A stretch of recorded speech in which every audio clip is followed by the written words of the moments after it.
Good evening, cousins, and welcome to another Shattersong LARP Diaries episode.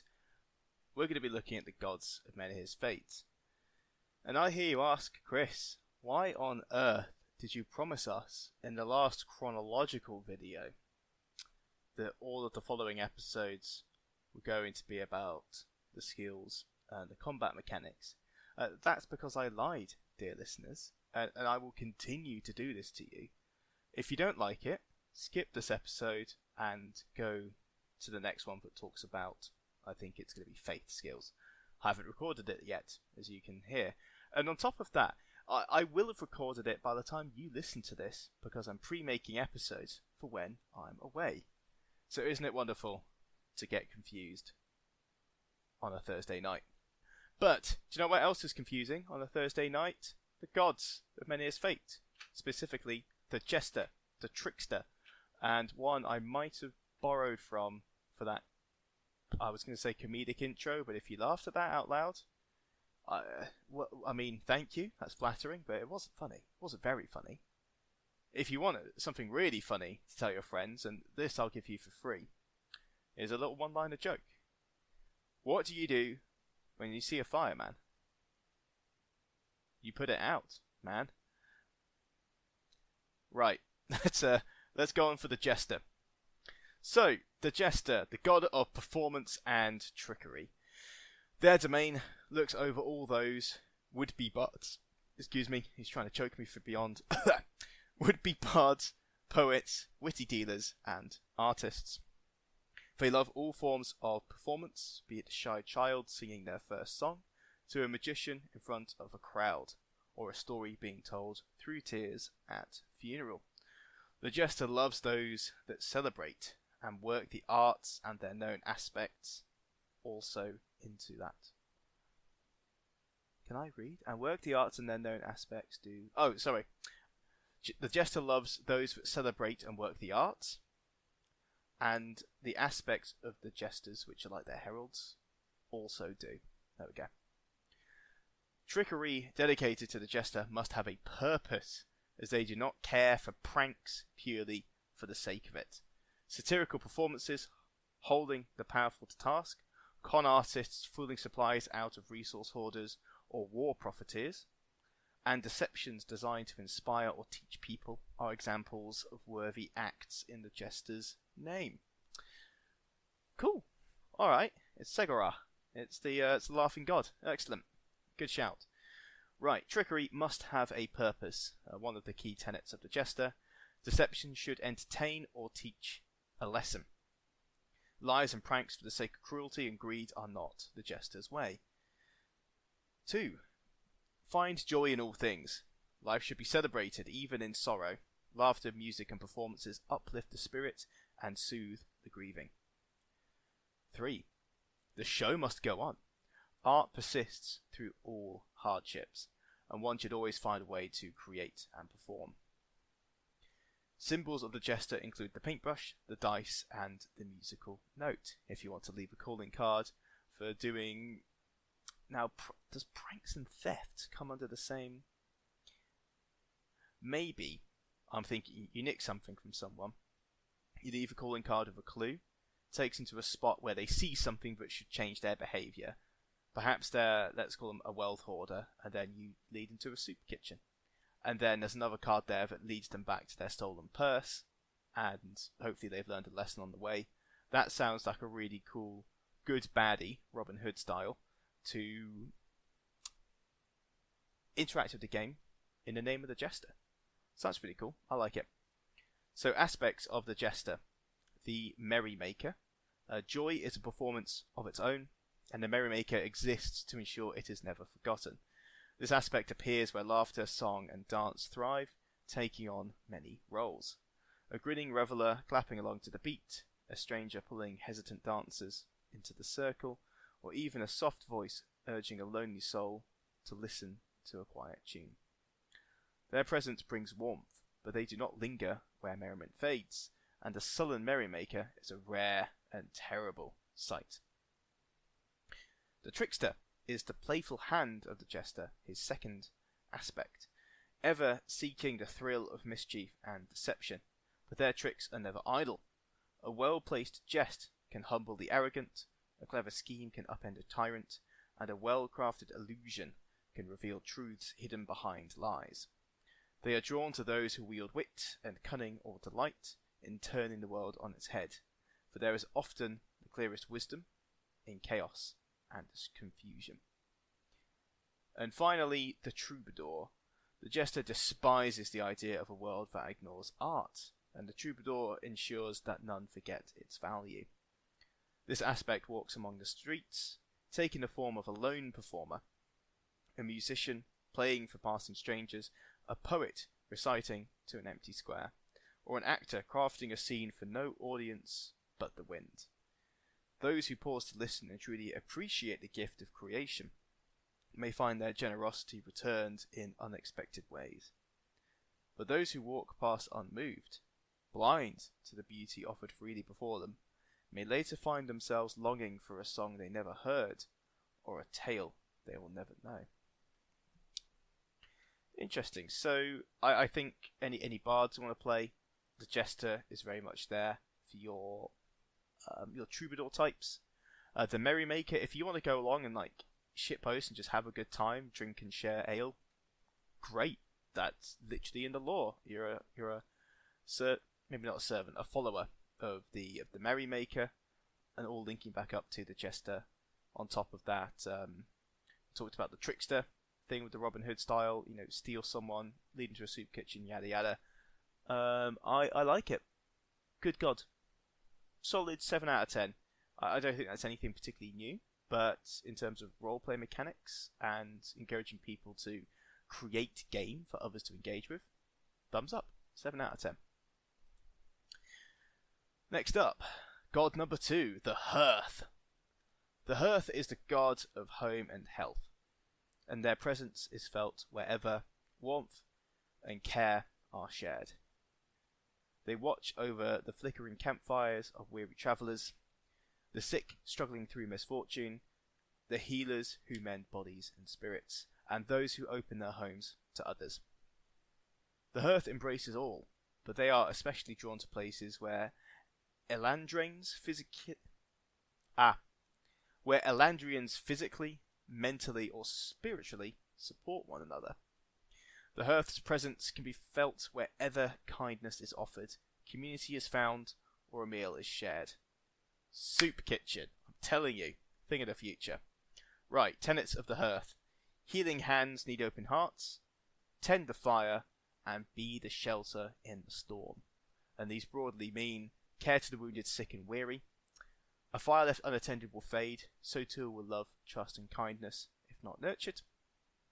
So you should stoke the flames of your community. And then finally, whether from a raging storm or the burdens of the soul, all seek refuge at some point.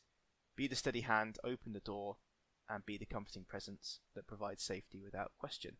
So this is the be nice god. This is warm, fuzzy, and lovely. Excellent. I'm not sure if I'm thinking of a tavern. Would it be the Hearth? For here, I think a hospital would certainly, a hospital or a church would enamour the Hearth. And then a pub or an inn would maybe go to the Jester. No, a pub or inn is probably still going to be the Hearth, but have elements of the Jester inside. Cool. 3 aspects of the Hearth. The Physica, no prizes. Being a doctor, being a physic. They do not try to cheat the Reaper of those whose time has come, but they only seek to prevent those who can be saved from visiting that domain early. So they do their best to keep you alive, and if you die, whoops. Cool. The Guest. The Hearth likes to feel and witness how Elandrians treat their guests, and like to play that guest. Be it a figure asking for warmth by the fire during a dark night with adventurers, or getting a room at an inn. They are very much interested in the tales and health of those that are around them. Many adventurers talk of a figure always different, but seemingly the tale is the same the next morning they wake to their supplies refilled and their wounds healed, if they treated the guest well. Others have spoken about their supply all being rotten and their wounds itching when they turned away the guest. Cool. So I see this in Farushka. You've got the whole treat people with hospitality, and they're bound by Hearth magic to give it back to you, and it stops bird people like Mora from eating you in your sleep. The guest feels like that same kind of exchange. Be nice to people and they'll be nice to you, and who knows, when these NPCs visit Menhir, then you might get a bonus. You found your supplies refilled and wounds healed, so you get a mass heal and maybe some figure back or something. Sounds really cool, and again, good LARP mechanic to get people to talk to each other and engage in conversations and say hello to new people. Finally, the host. The host is the other side of the coin to the guest. Most tales about them are of a fireside cook, willing to spare a bit of stew with those who need it. Some adventurers mention a whole inn appearing from around a corner, then after a night or two disappearing again. The Hearth's personification as the host is happy and wishes to help those grateful guests with any needs. Those who don't act as thankful guests usually find many things don't go their way. So I think the Hearth is actually, I want to give this a 9 out of 10, because there's 10 out of 10 would be if it was original. There's nothing new here, really. It's home and hospitality, but it's codified as a god rather than rules of code and conduct. And what we're doing here is enabling bars, taverns, little soup kitchens, meeting rooms and stuff to be set up inside Menhir, and have a lore reason to do so. And we've also got mechanics here for the NPCs to reward players who do so. And I'm not saying that Menhir's Fate is going to go around giving resources to people who run taverns, because that's just metagaming and cheap. And so far they've seemed to be really committed to the spirit of the game. But I think they're going to lean towards helping those people because they help enrich the community and enrich the experience of LARP. That's my oblique. No, that's not the right word. I think that's my hot take from this, is there's lots of things here being encouraged and explicitly being rewarded in the background, in the fluff, that it wouldn't be out of character for those to be rewarded in-game by NPCs. But overall, Hearth, 9 out of 10. Really good mechanic. Next up, the Muse, the god of inspiration and imagination. Their domain reaches to all those who have a sudden spark or idea, and those that pray to be given guidance in any matter, be it a new weaving, a smith working a new lock design, or the words for a poem to get the meaning across. The Muse is that little voice in your head telling you it will work, or a nudge in the street so your eyes see something that inspires you. Its symbols are the moon, the flower, or the lantern. Its tenets are grasp the essence of creation, share the spark, and break the pattern. And in order, these mean the Muse cares not for perfection, but the act of creation itself. Make freely without concern for approval. Art is an expression of your soul, and not a commodity to be judged. The second one means that ideas are meant to grow and spread.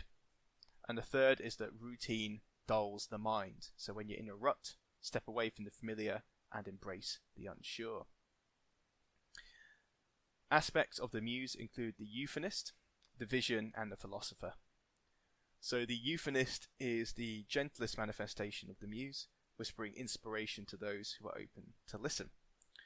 Rather than commanding attention with grand gestures, this aspect often offers soft words and thoughtful questions that nudge the listener toward discovering their potential. The euphonist seeks to awaken the dormant creativity within others, guiding them to their inspiration from within.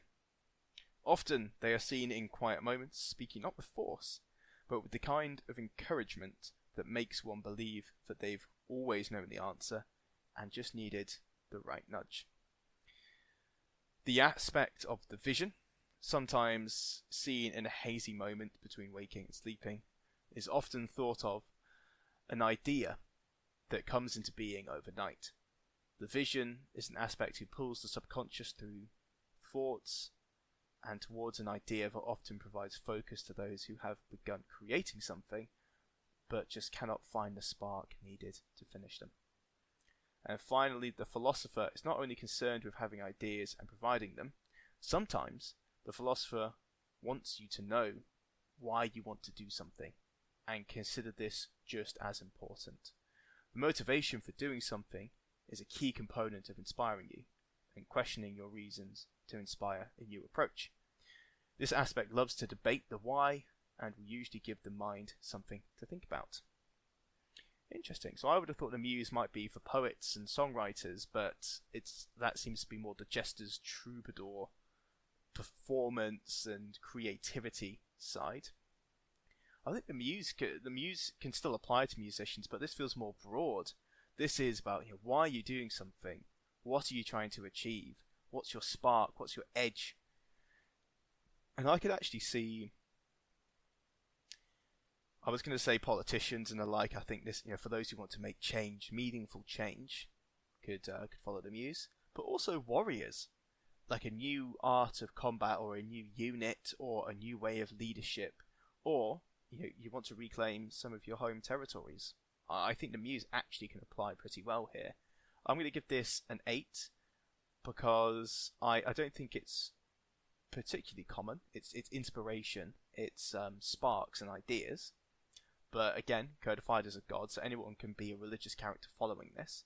And you could go around as a priest being, the vision or the philosopher, and just interrogating people as, why are you doing this? What are you doing?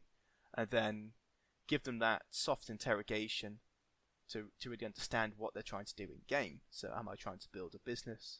Okay, great, but why? With that money, what will you do? And once you've built that thing, do you stop and do something else? Do you keep going? And why in either case? So I think this will lead to some good roleplay across lots of different archetypes. I'm a fan. Right.